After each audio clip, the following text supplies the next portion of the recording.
അവരുൾപ്പെടെ കൊടുക്കുന്ന നികുതി പണം കൊണ്ട് ഈ പ്രതികളെ രക്ഷപ്പെടുത്താൻ വേണ്ടി സുപ്രീം കോടതിയിൽ നിന്ന് വക്കീൽമാരെ കൊണ്ടുവന്ന് കോടികൾ ചെലവിട്ടത് അത് CPIM തിരിച്ചടക്കണം പൊതുഖജനാവിലേക്ക്. 2, ഈ കുടുംബങ്ങളിൽ ചെന്നിട്ട് അവർക്ക് ആശ്വാസം കൊടുക്കുന്ന പോലെ അവരോട് ഈ പ്രതികൾക്ക് തൂക്കുകയറ് മേടിച്ചു കൊടുക്കണം എന്ന് വരെ പറഞ്ഞിട്ടുള്ള ഒരാൾ കാല് മാറിയപ്പോൾ, പാർട്ടി മാറിയപ്പോൾ ഇവിടുത്തെ വക്കീലിനെ വെച്ചിട്ട് ഈ പ്രതികളുടെ വക്കീലാക്കി മാറ്റുന്ന തരംതാണ നടപടിക്കും CPM നേതൃത്വം നൽകി. CK ശ്രീധരൻ ഈ വാദികൾക്ക് വേണ്ടി, ഈ കുടുംബത്തിന് വേണ്ടി കേസ് വാദിക്കാൻ വേണ്ടി നിന്നിരുന്ന ആളാണ്. അയാൾ പാർട്ടി മാറിയപ്പോൾ കേസിൽ നിന്ന് ഇവിടുന്ന് വിടുതൽ ചെയ്ത് അപ്പുറത്തെ പ്രതികൾക്ക് വേണ്ടി അയാൾ അപ്പിയർ ചെയ്യുക. ഏറ്റവും ഖേദകരമെന്ന് പറയട്ടെ, അയാൾ നേരിട്ട് കുടുംബങ്ങളിൽ ചെന്ന് ആശ്വസിപ്പിച്ച ആ അമ്മ നിങ്ങളിവിടെ ഇപ്പോൾ കണ്ടു, പ്രിയപ്പെട്ട ലതേച്ചിയും ബാലാമണി ചേച്ചിയും, അവരുടെ 2 പേരെയും കോടതിയിൽ ക്രോസ് ചെയ്യാൻ ഇദ്ദേഹം തയ്യാറായി എന്നുള്ളതാണ്. 2 പെങ്ങന്മാർ, അമൃതയും അതുപോലെ തന്നെ കൃഷ്ണപ്രിയയും അവരെ കോടതിയിൽ വെച്ച് ക്രോസ് ചെയ്യാൻ ഈ പറയുന്ന CK ശ്രീധരൻ തയ്യാറായി എന്നുള്ളതാണ്. അപ്പോൾ മെമ്പർഷിപ്പ് CPMൻ്റെ കൊടുത്ത് പാർട്ടിക്കാരനായപ്പോൾ ആ വക്കീൽ ഈ കേസിൽ ഈ കുടുംബത്തിന് വേണ്ടി, നീതിക്ക് വേണ്ടി നിലകൊണ്ടിരുന്ന വക്കീൽ പാർട്ടി മാറി അപ്പുറത്ത് ചെന്നപ്പോൾ അയാളെ തന്നെ ഉപയോഗിച്ച്, ഈ കേസിൻ്റെ എല്ലാ കാര്യങ്ങളും അറിയാവുന്ന അയാളെ അപ്പുറത്ത് ഉപയോഗിച്ച് പോലും ഈ പ്രതികളെ രക്ഷിക്കാൻ CPM ശ്രമിച്ചു എന്നുള്ളതാണ്. അതിനൊക്കെ പരാജയപ്പെടുത്തിയിട്ടാണ് ഇപ്പോൾ ഇവർ കുറ്റക്കാരാണെന്ന് കോടതിയുടെ മുമ്പിൽ തെളിയിക്കാൻ പ്രോസിക്യൂഷന് കഴിഞ്ഞിട്ടുള്ളത്. ഇത്രയും ദിവസം ഒരു പരോൾ പോലും കൊടുക്കാത്ത തരത്തിൽ തന്നെ ഈ കേസിന് മേൽനോട്ടം വഹിക്കാൻ പാർട്ടിക്കും ഇതിൻ്റെ അന്വേഷണ ഭാഗമായിട്ടുള്ള പ്രോസിക്യൂഷനും കഴിഞ്ഞിട്ടുണ്ട്.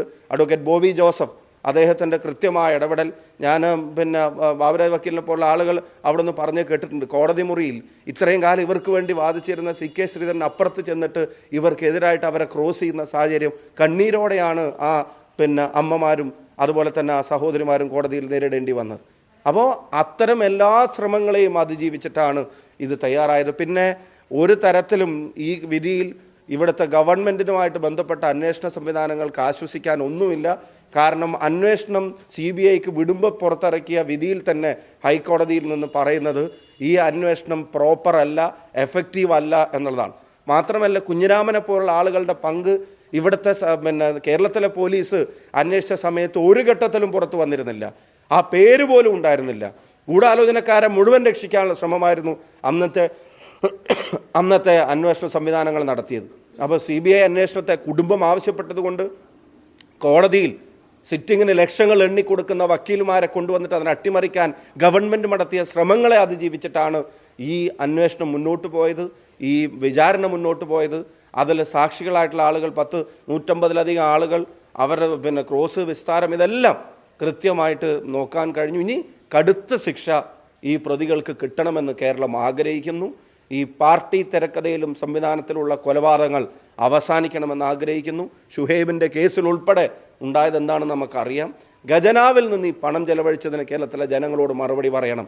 ഖജനാവിൽ നിന്ന് പണം ചെലവഴിച്ചതിന് അത് ജനങ്ങളുടെ നികുതി പണമാണ്, അത് പാർട്ടി ഫണ്ടല്ല.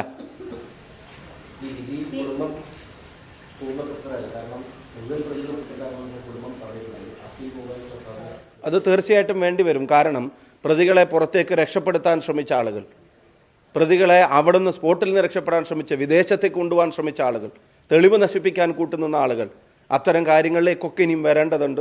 അത് അവിടുത്തെ പ്രോസിക്യൂഷനും മറ്റ് നിയമവിദഗ്ധരുമായിട്ട് ആലോചിച്ച് കൂടുതൽ കാര്യങ്ങളിലേക്ക് പോവും. കുറ്റക്കാരെന്ന് കണ്ടെത്തിയവർക്ക് കഠിനമായ ശിക്ഷ നൽകുകയും വേണമെന്ന് കുടുംബം പറയുന്നുണ്ട്. ഈ CK ശ്രീധരൻ വക്കീലിൻ്റെ കാര്യവും വളരെ, ഇവർക്ക് വേണ്ടി ഇപ്പുറന്ന് കേസ് വാദിച്ചിട്ട് പിന്നെ കാല് മാറി പാർട്ടി മാറിയിട്ട് അപ്പുറത്ത് പോയിട്ട് ആ പ്രതികൾക്ക് വേണ്ടി ഹാജരാകുക.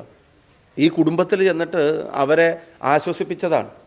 ഈ കുടുംബത്തിൽ ചെന്നിട്ട് അവർക്ക് പാർട്ടിയുടെ ഉപ്പും ചോറും തിന്നതൊക്കെ ഞങ്ങൾ വിട്ടു, അതൊക്കെ മറന്നു പോട്ടെ, പാർട്ടിയുടെ പേരിൽ എന്തായതും ഞങ്ങൾ മറന്നു. പക്ഷേ ഈ കേസിൽ ഈ കുടുംബത്തിനോടൊപ്പം ചെന്നിട്ട് മറ്റവർക്ക് കൊലക്കയറ് മേടിച്ചു കൊടുക്കണമെന്ന് പറഞ്ഞ അതേ നാവ് കൊണ്ട് ആ കോടതിയിൽ അമ്മമാർ 2 പേര് നിൽക്കുമ്പോൾ, പെങ്ങന്മാർ 2 പേര് നിൽക്കുമ്പോൾ അവരെ ക്രോസ് ചെയ്യാൻ വരെ നേരിട്ട് തയ്യാറായി എന്നുള്ളതാണ്.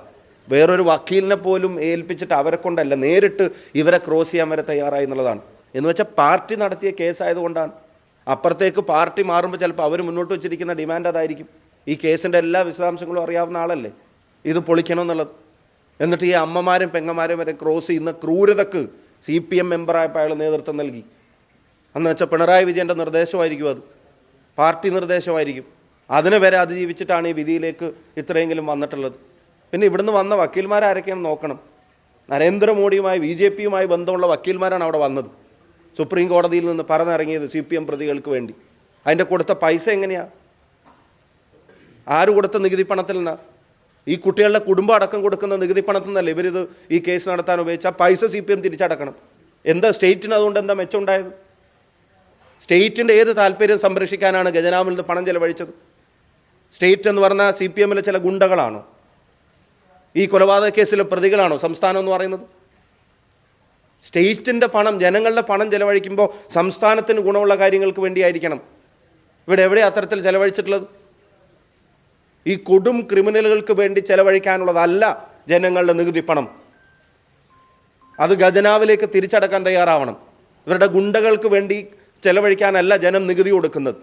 ആ വയനാട്ടിലും വെലങ്ങാടിലും ഒക്കെ വലിയ ദുരന്തം നേരിട്ട കുടുംബങ്ങൾക്ക് കൊടുക്കാനുള്ള പൈസ, അവർക്ക് കണ്ടെത്താൻ സ്ഥലം, അവർക്ക് താമസിക്കാനുള്ള വീടിൻ്റെ നിർമ്മാണം, അതൊക്കെ അനന്തമായി വൈകുക. അതിൻ്റെ പണം കൊടുക്കുന്ന കാര്യം ഇപ്പോഴും കാത്തിരിപ്പിലാണ്. അപ്പോൾ ഇത്തരം കാര്യങ്ങൾക്ക് മിനിറ്റ് ഇടവെച്ചിട്ട് ഓർഡർ ഇറക്കി പൈസ കൊടുക്കാനും സൗകര്യങ്ങൾ ഒരുക്കി കൊടുക്കാനും ഇവർക്കൊരു മടിയില്ല. അതുകൊണ്ടാണ് ഞാൻ പറഞ്ഞത്, ഈ പ്രതികളുടെ മുഴുവൻ രക്ഷാധികാരി കേരളത്തിൻ്റെ മുഖ്യമന്ത്രിയാണ്. അവരുടെ കണ്ട ദൈവം പോലെയാണ് ആ കേസിൻ്റെ സമയത്ത് അവർ ആക്ട് ചെയ്തത്. അതിനെയൊക്കെ അതിജീവിച്ചിട്ടാണ് ഇത് ഇത്രയെങ്കിലും എത്തി നിൽക്കുന്നത്.